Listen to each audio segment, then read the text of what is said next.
Imagine you are standing in the middle of Greenland, 2 kilometers of ice beneath your feet, temperature a -40, wind that knocks you off your feet, nothing around you, no buildings, no roads, just a white horizon in every direction, and you have no idea that right now, directly beneath you, 200 people are living their lives. This is not fiction. This actually happened, and the world stayed silent about it for 30 years. To understand why this was ever necessary, you need to remember one sound. October 4th, 1957. Radio receivers across America pick up a signal. Beep, beep, beep. That's Sputnik, a Soviet metal sphere weighing 83 kilograms, flying over the heads of Americans every 96 minutes. Again and again. Washington doesn't sleep. Not because the satellite itself is dangerous, but because it means one thing. If the USSR can launch something into orbit, it can launch a missile across the Arctic, straight into the heart of America. In 30 minutes, without a single warning, the Pentagon throws every resource at finding an answer.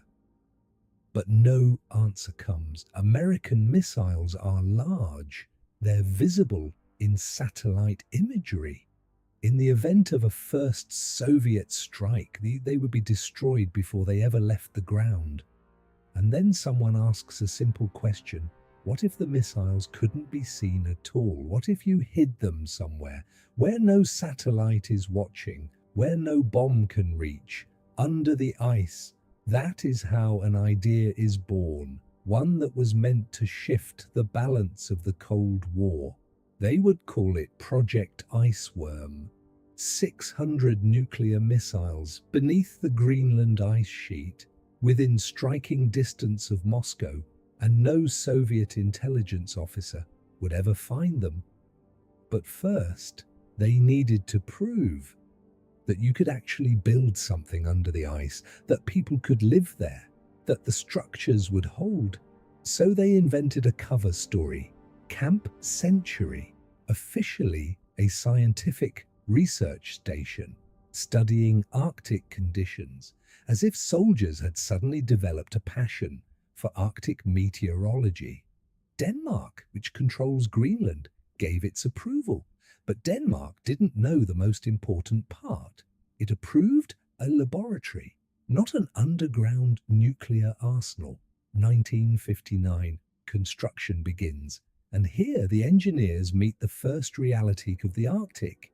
You can't dig ice with a shovel. They used rotary cutters, massive milling machines that literally ate through the ice, cutting corridors 8 meters wide, meter by meter, hour by hour, in the dark, in the cold, without stopping. And beneath the surface, something incredible begins to take shape. 21 tunnels, all connected like a real underground city, with a main street 300 meters long where vehicles drove. Stop for a second. Vehicles under a glacier inside the Arctic Circle. This is not an exaggeration. This is fact. Can you picture it? Drop a comment. Would you have been willing to live there? A month? 2? A year? I genuinely want to know. Now let's talk about how this actually worked technically, because that is its own engineering story. Once the rotary cutter carved a tunnel, a corrugated metal arch was installed overhead, like a subway tunnel, but made of corrugated steel. Then snow and ice were packed on top for insulation. Prefabricated modular buildings were assembled inside. Separate sections, built right there in the tunnel, like building blocks, dormitories, laboratories, a dining hall, everything prefabricated, everything standardized. So that if needed, it could all be taken apart and moved quickly. Temperature inside, -10. But after -40 outside, The soldiers walked around in sweaters and called it warm. Inside the camp there was everything: a dining hall for 200, a cinema, a library, a hospital, a chapel, a barber shop, workshops, and at the heart of this entire underground city, a nuclear reactor, PM-2A, the first portable nuclear reactor in US Army history. It provided light, it provided heat, it pumped water.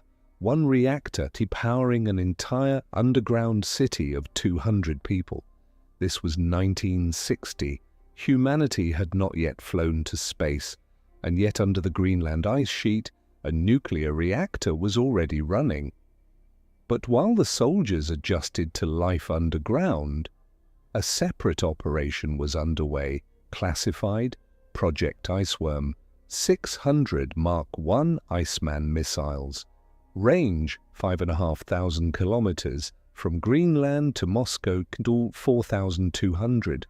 The numbers lined up perfectly, but 600 missiles is not simply 600 silos.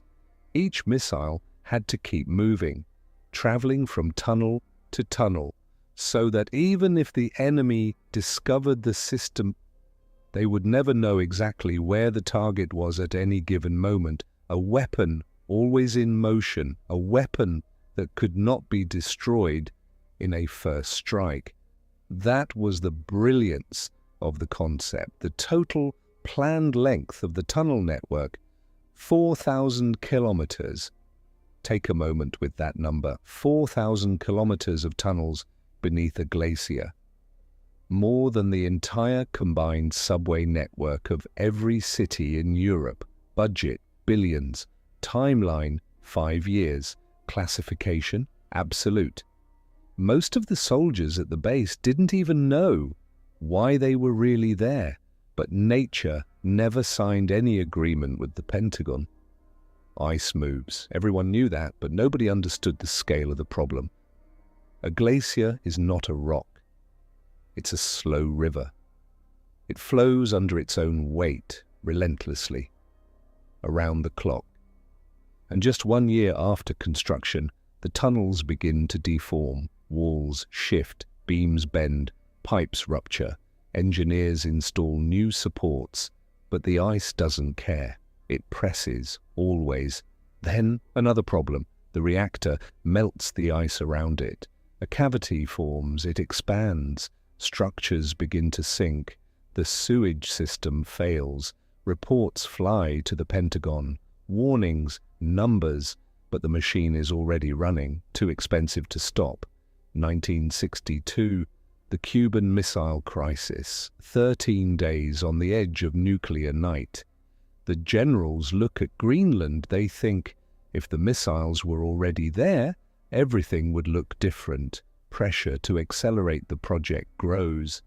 But in 1963, a report comes out that closes everything. New measurements show the ice is not moving centimeters, it's moving meters per year.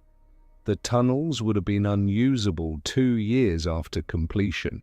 2 years, billions of dollars, and 2 years of the system actually working. The Pentagon stays silent for 3 years. Then, in 1966, the decision is made. Project closed, the camp is evacuated, the reactor is removed, and the tunnels remain, along with everything inside them. 200,000 liters of radioactive wastewater, chemical waste, diesel fuel, all of it frozen into the ice. The military believes it's safe, that it's permanent.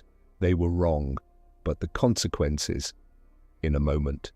Because first, the one genuine victory of this entire project. In the final months of the camp's operation, scientists drilled through the glacier, all 2 kilometers of it, and brought up an ice core, a solid cylinder of ice. That holds 100,000 years of the planet's climate history. Every layer, 1 year. In tiny air bubbles, the composition of ancient atmosphere. In isotopes, the temperatures of bygone eras. That ice core transformed climatology. And it only existed because the military was building a missile base here. Nobody planned the discovery, but it happened anyway. By the way, do you want a separate video on ice cores and what they revealed about Earth's climate? If yes, drop one word in the comments: core. If we hit 100 comments, I'll make it. 2016, scientists publish a new study. By the end of this century, the glacier above Camp Century will begin to melt. 200,000 liters of radioactive water, frozen there since the 60s, could reach the ocean, along with thousands of tons of chemical waste, substances banned in almost every country on Earth. Who cleans it up? The US says we built it with Denmark's permission. Denmark says we approved a laboratory. Greenland says we want clean land. Negotiations are ongoing. The technology to clean this up does not exist. This is a problem for the next generation of engineers. And one last thing, Denmark didn't know the truth for 30 years. An ally, a country whose land was used for nuclear weapons, without its knowledge. When the truth came out in the 90s, Copenhagen demanded answers. Washington apologized, but NATO stayed together, because alliances rarely fall apart over the truth. Project Iceworm never became reality. 600 missiles that never existed. 4,000 kilometers of tunnels that were never built. An underground fortress crushed by the very ice it was supposed to hide from. The Cold War is over, but the bill for it has not yet been paid in full. One last question for you. If you were the President of the United States today, would you fund the cleanup of Camp Century? Or do you think there are more pressing problems right now? Drop it in the comments. This isn't a rhetorical question. I read every single comment, and the most interesting answers we'll dig into in the next video.